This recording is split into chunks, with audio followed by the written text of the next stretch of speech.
Hello YouTube, Jordan here. Welcome back to Geordie's Basement. It is early June and I want to do an unboxing for you today. This is the month 2 of the Black Box Record Club. So I'm very excited to do this for you. I haven't been shopping at all in the wild last couple of weeks, so I have nothing new to show. Not that I really need to do one of these videos, but I feel, the more videos that let me straighten this, the more videos that I watch, of others in the vinyl community, man, I feel awfully small sometimes. I got, a pretty decent LP collection. Half of them aren't even here in this house or in my other house, my old house, that I haven't gotten out yet. And yet I watch some of these videos and it's like, here are the latest 35 jazz records that I picked up last week, and I really love this one. Let me tell you why. For me, it's I feel I used to think that I was big into music until I saw some of these other guys on their videos. But whatever. You don't need to have a huge collection to be in the VC. You don't need to have a huge collection to be a music lover, and that's what we all are anyway, music lovers. And because I am a music lover, I'm a part of this pretty cool venture. We did a Black Box Record Club unboxing last month, and I got my first 2 records. One was a really cool George Harrison record, Rarities album, from the Martin Scorsese documentary, which was really, really cool. I listened to it several times. Awesome. Awesome cover. I mentioned before. You can see that video in an archive or somewhere here. And then I also got this really cool Pet Shop Boys record. And unfortunately, this is a limited edition white vinyl of their latest album, Super. But it didn't work. I was so excited to put it on, and the needle just went all the way across the record, and it didn't work.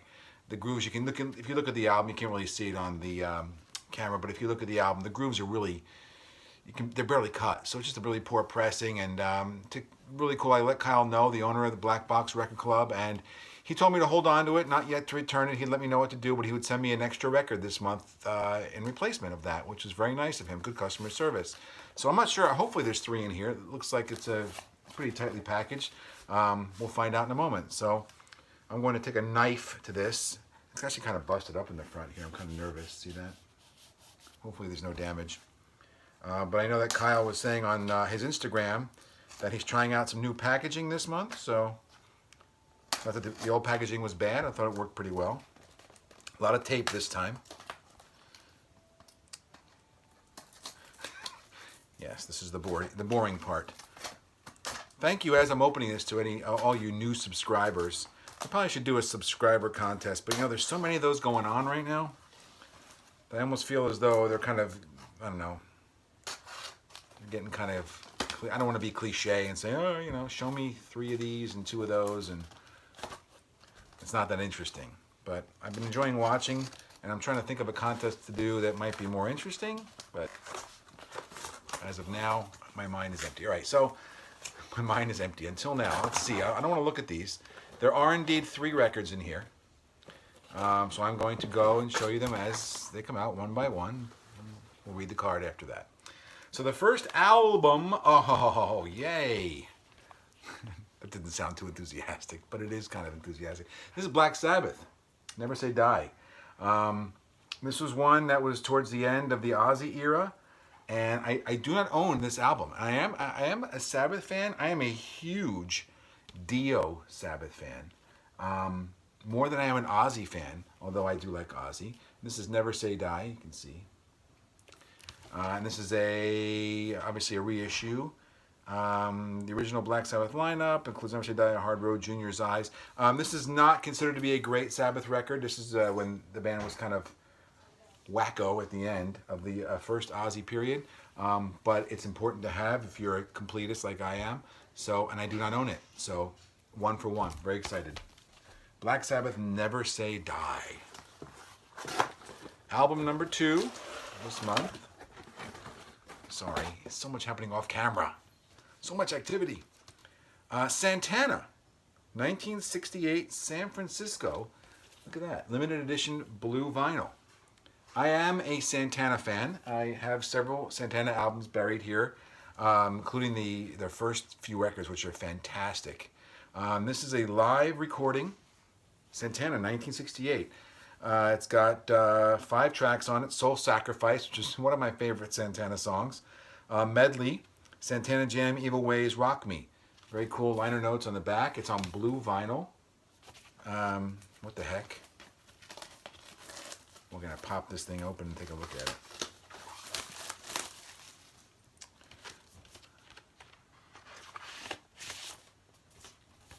There you go. Ooh, psychedelic, man. Look at that. Yeah, this is probably some jamming on this. Santana Jam is 9 minutes long. And Soul Sacrifice is a longer song too. And the medley is 15 minutes. So I'm happy that it fits on one disc.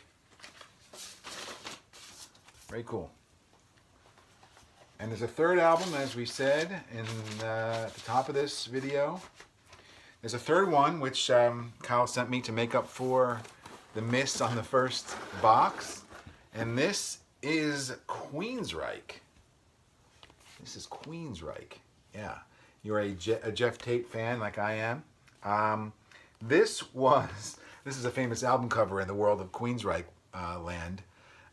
Because when they broke up, you know, when Geoff Tate left the band or was fired, however you want to put it, his first album with his new band was called Frequency Unknown.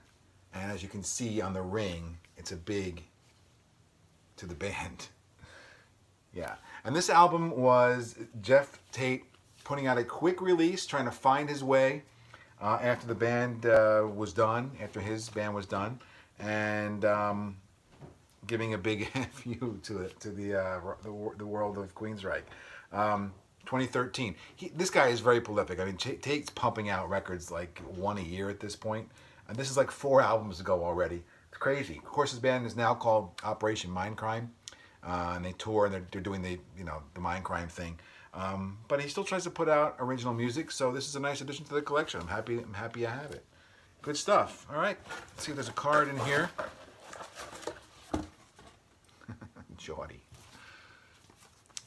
Dearest Geordie. There you go, Geordie. Hope you don't mind if I read this, Kyle. Hey, Geordie, I got 3 records for you this month. Enjoy. Album 1, Never Say Die, Black Sabbath. The last studio release with Ozzy. A necessary piece for any Sabbath fan, like I said. I totally agree. 1968, San Francisco Santana. Special edition live recording from the Fillmore on blue vinyl. And album 3 is Frequency Unknown from Queensryche. One of your favorite metal groups. You are correct on that.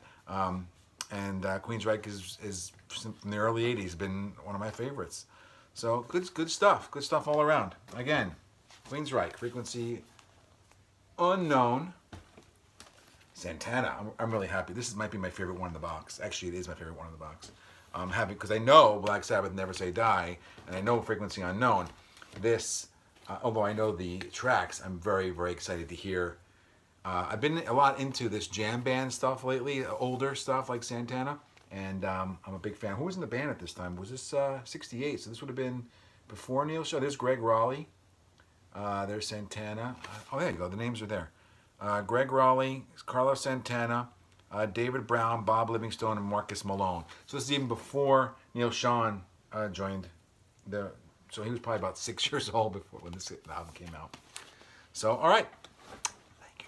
For watching. I appreciate all of you. This has been a rambling video. It's late at night. It's been a long day. But I knew this box was sitting here and I wanted to get it on video. So thank you very much. Thanks, Kyle. Thanks, Black Box Record Club. I'll be back for another month with you next month. I'll be getting on the website, hopefully, and signing up for that. In the meantime, stay listening to the vinyl, guys. Don't stop the music. And I hope to see you soon. Have a good night. Good week. Bye.